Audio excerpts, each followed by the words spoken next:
Ladies and gentlemen, boys and girls, children of all ages, welcome to Robert Sports Show. I'm your host, Robert. Alright, Impact Wrestling Homecoming.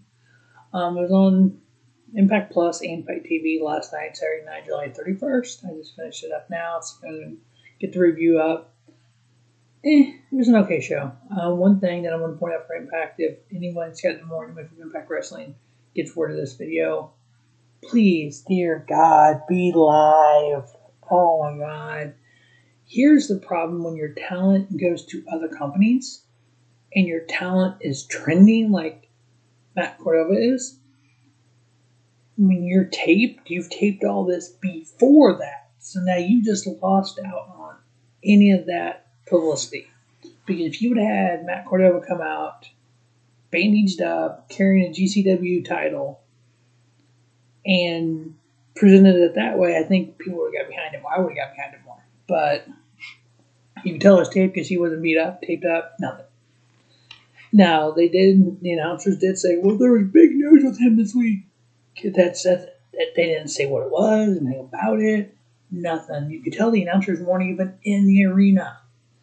Yeah, it was not good. But overall, the show wasn't horrible. Basically, Homecoming, they crowned their Homecoming King and Queen. There's an intergender tag tournament, 8 teams. They crowned the King and the Queen of Impact Wrestling. When I run down the card, there was 3 other matches, including an X Division title match, and then a hardcore match as your main event. So I'm going to run down this card real quick here. First, we had Hernandez and Alisha teaming up versus Deonna Purrazzo, the Virtuosos, and her surprise tag team partner, Matthew Rehwoldt, formerly known as Aiden English in WWE. So as soon as they announced him as her tag partner in the first match, how much they're winning this, and they did. So it's kind of a given when you bring in somebody like that, that's going to be the team that wins. And of course, the Virtuosa, Deonna Purrazzo. She's now the queen.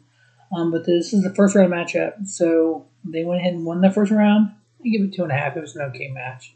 It was intergender rules, but guys could wrestle girls, and so they didn't have to tag in and out constantly. Next up, we had Jordynne Grace and Petey Williams teaming up versus Matt Cordova and Chelsea Green, a real-life couple. Matt Cordova and Chelsea Green got the victory there. Just kind of hoping them Thick Mama Pump and little Petey Pump would have got the victory, but they did not. Cordova and Green, I give it 2.5.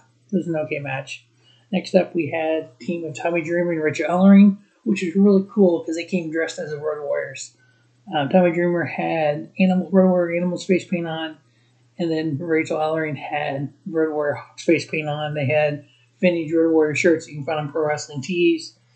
The fact that Rachael Ellering is the daughter of Paul Ellering, who was the longtime manager of the Road Warriors, and Tommy Dreamer loves to give homage to some veterans like that. He wears wrestling gear. It looks like Dusty Rhodes' wrestling gear, so it's really cool to see. I was kind of hoping they would actually get there. They were facing Brian Myers and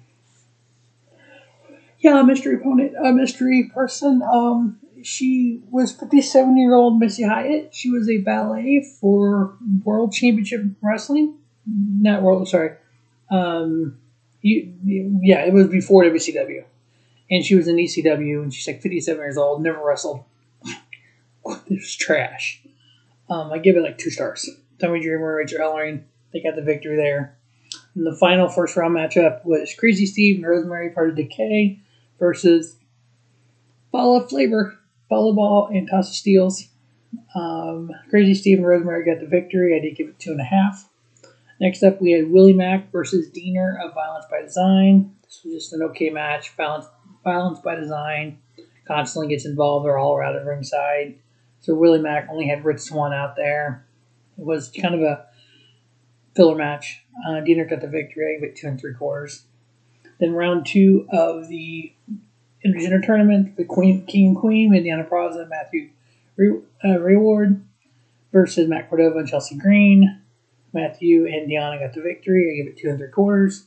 Then the second round 2 matchup was Tommy Dreamer and Rachael Ellering versus the Cage, Crazy Steve and Rosemary. Crazy Steve and Rosemary did get the victory there. I give it 2 3/4. Next up, we had the match of the night with the Impact X Division Championship on the line. We had the walking weapon Josh Alexander versus Black Taurus. This was actually a really, really good matchup. Josh Alexander, probably one of the best in the business. He's been wrestling in Glory Pro and Impact and some other independent companies. I definitely want to love to see him on AEW as part of the talent mix or Forbidden Door, whatever you want to call this.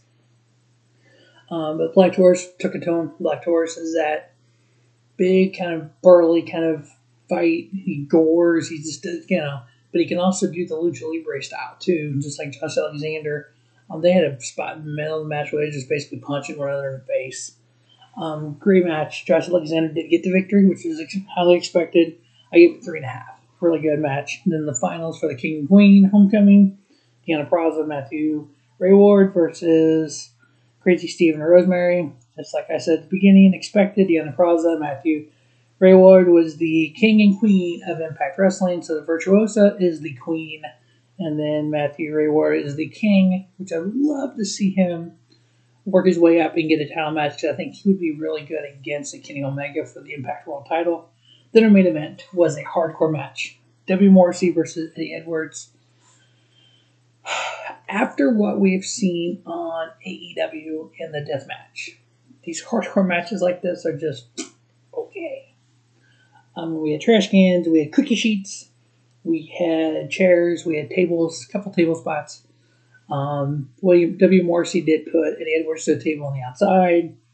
Eddie kind of did almost like a pounce spear, kind of shoved Morrissey through a table in the ring. Toward the end of the match, we had Eddie Edwards get his kendo stick Kenny and attacked Morrissey with Kenny. After probably 4 or 5 shots, you had the referee push Eddie back. The referee talked to Eddie. The referee talked to Morrissey. And then the referee kind of stepped back. So it's like, that was kind of awkward. But Eddie Edwards did get the victory here. I did give it 3.5.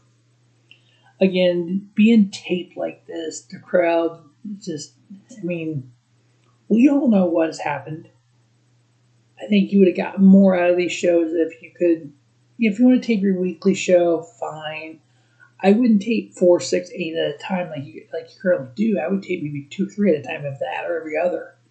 Because that way, when things happen, when your talent does go to another company and does something big, you can incorporate that into storylines. If Mack Cardona came out all taped up, carrying the Game Changer Wrestling title, you could have either, since you did have them lose, you could have had them lose because of that.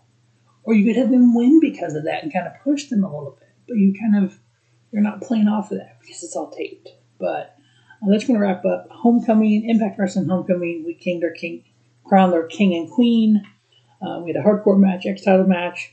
It was an okay show. Nothing spectacular. Nothing that's like, oh, this is the greatest show in Impact Wrestling. No, nothing like that at all. I was just there. So that's going to wrap it up. Impact Wrestling Homecoming. As always, thanks for watching our Sports Show. Don't just have a great day. Have a spiffy day. Robert Sports Show, your YouTube leader for sports channel content. Now, if you're on the main page, Robert Sports Show on YouTube, and you scroll down, you're going to see pro wrestling topics. There are 2 older CM Punk shows that I've done, his birthday special and then the best of. Definitely check those out. I was looking through the archives of Robert Sports Show and saw those with everything in the news about him possibly showing up in 3 weeks at AEW Rampage First Dance in the United Center in Chicago. You book a Rampage for a bigger arena than you book for All Out. I think at this point, if it is not CM Punk showing up at that show, it's a letdown. It's kind of all the momentum that AEW has, working with Impact, working with these other companies. I think if you don't have a Punk or you don't have somebody to that level, there's not that many people at that level come out. In Chicago, it has to be Punk. But as always, have a great day.